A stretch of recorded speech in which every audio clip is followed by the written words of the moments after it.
As we continue here on BOXTOROW, we're joined by a gentleman. He's in his fourth season as the head men's basketball coach at Miami of Ohio. I got to tell you, this program is 20-0 on the season, ranked number 25 in the country, coming off a big win, overtime win in the MAC over Kent State, and going to play against UMass on this Saturday, as we are joined by the head men's basketball coach at Miami of Ohio, Travis Steele, right here on BOXTOROW. Coach Steele, welcome to the program. Thanks for having me on. Absolutely. Big win, overtime win for you on Tuesday. MAC play, of course, against Kent State. Just talk about that victory.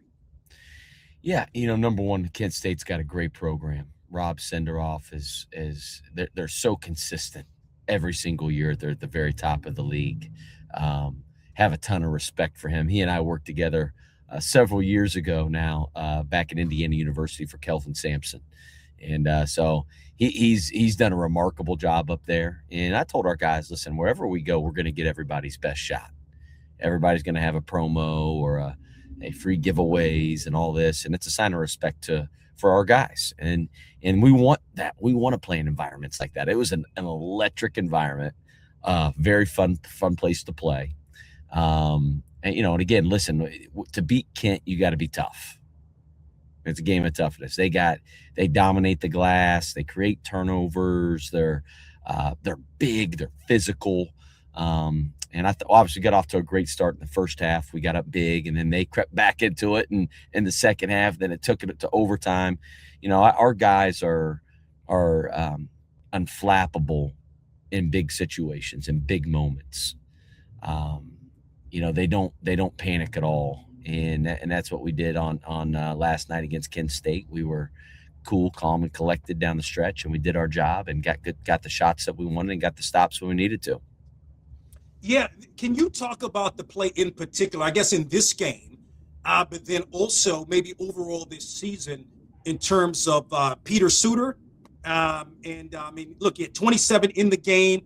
I'm assuming, and I hadn't seen you play yet, admittedly. I'm assuming he runs the points, got 80 assists. Look, in this game, he had a double-double with 27 points, 10 rebounds. He had 8 assists, 3 steals. What a well of a game for him.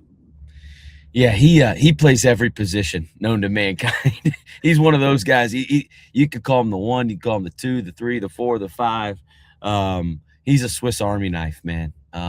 Impacts the game on both ends, too. Defensively, he's incredible.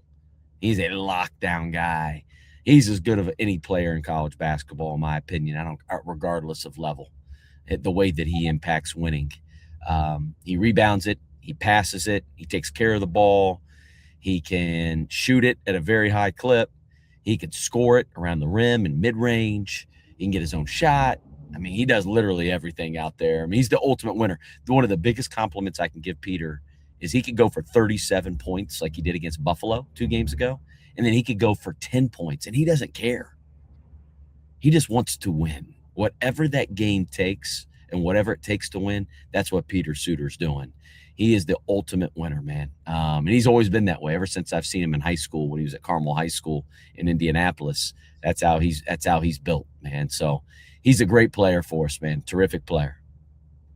Travis Steele, he's in his fourth season as the head men's basketball coach at Miami of Ohio, as he joins us right here on BOXTOROW. I mentioned Coach Steele, RedHawks, ranked number 25 in the nation, 20-0. There's only a handful of teams in the nation that are undefeated. Does it seem like it took a while for you all to get the respect that you're deserving as undefeated with 20 games into the season? Did you feel disrespected as the time continued to go on and you continued to win basketball games, and then finally you were able to crack the top 25? Yeah, I think we all have a chip on our shoulder for sure. And it's not just that, being ranked top 25 or not. I just think in general, our guys have a chip on their shoulder. That's how they play. That's how we go about our business. We do it. We have a lot to prove. It started from last year. Like, we lost in the MAC championship game, heartbreaker against Akron. And I think, we've used the hashtag unfinished business all off season and into this season because we've been on a mission.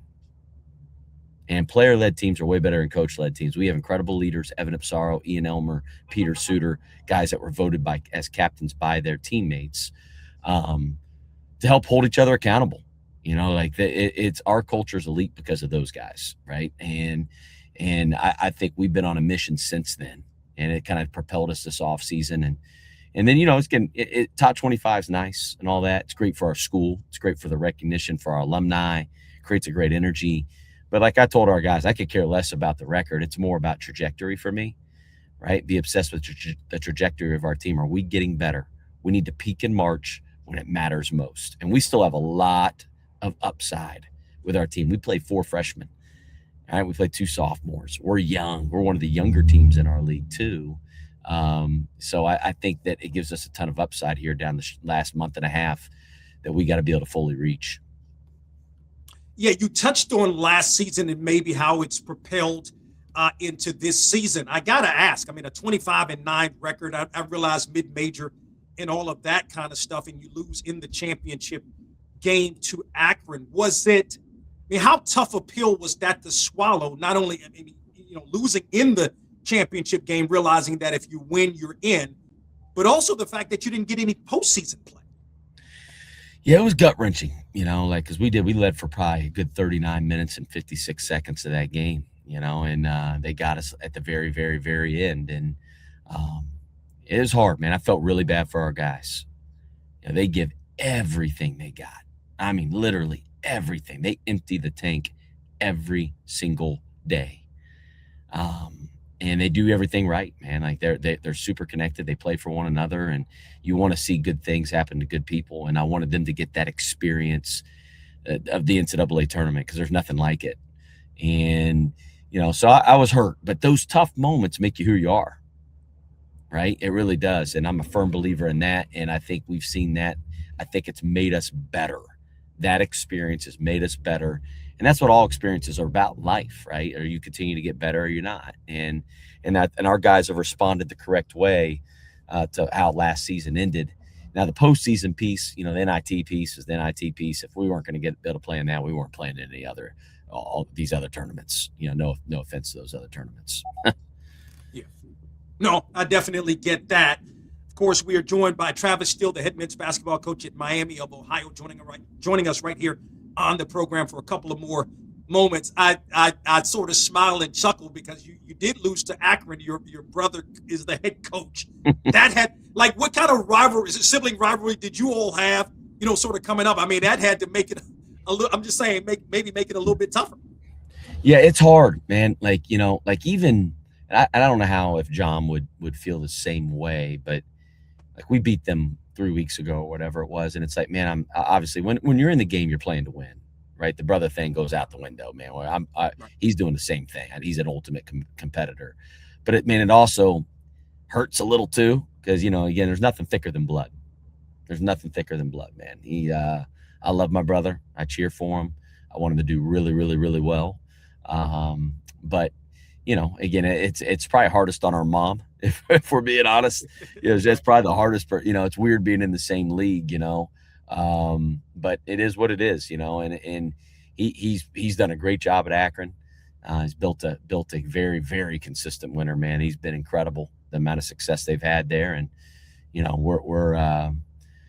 we've been trying to break through. When my first 2 years, we were trying to just break through that top third of MAC. How could we fight our way in there, a little bit? And now that we've done that, and it's we're giving ourselves a chance. We're seated at the table, at least to have a shot at this thing. Yeah. No, I know that's tough. So then your next couple of games at home begins on, of course, Saturday against UMass. What are some of the challenges that UMass present? Frank Martin's obviously a tremendous coach. His teams play so hard, and they're so physical. And that's where the game's going to be won in the trenches. It's can we defend them in the post? Can we block them out? Can we take care of the ball at the other end? They're heavy ball pressure, denial, try to make things tough on you so you can't try to speed you up. It's a game of possessions is what he does, and he's done a great job of that for years. Offensive rebounding and creating turnovers so they get more shots than their opponent, right? we got to answer the bell in those two areas. And they got a couple studs too. I mean, they got some really good talented players. And so we know we're going to get their best shot, obviously, this upcoming game. And then last thought, I appreciate the time. When I think about this being your fourth season, you've improved every year. I mean, presumably you would improve a game this year with many more games to go with already 20 wins. When you think about the success that you've had at Miami of Ohio right now, throughout maybe just the totality of your career as a basketball coach, as a mentor, a teacher, etc., what most comes to your mind? You know, it's funny. You get all these text messages from all your former players, right? And there's nothing like it. You know, those relationships are for life.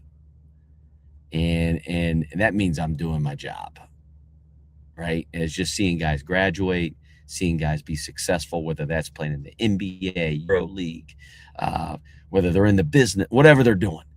And that I enjoy that. You know, can I help them become the best versions of themselves? That's why I got into coaching, is how can I help young people? And that's kind of been my mission statement since I was 18 years old. That was my passion. And I've been fortunate enough to be in some really good places, whether it was Indiana, whether it was Ohio State, Xavier, now Miami, where I could continue to impact young people, man. And it's just an absolute blessing where I'm at today. I love Miami. I appreciate the opportunity that they've given me here. And we're excited to see where this story kind of continues to go. We're 20-0 right now, but I'm really excited to see what these next few chapters are going to hold for us. Travis Steele is in his fourth season as the head men's basketball coach at Miami, joining us right here on BOXTOROW. As mentioned, the RedHawks are 20-0 on the season, ranked number 25, and will host UMass on Saturday. Coach Steele, really appreciate the time. Continued success to you and the RedHawks. Thanks for having me on.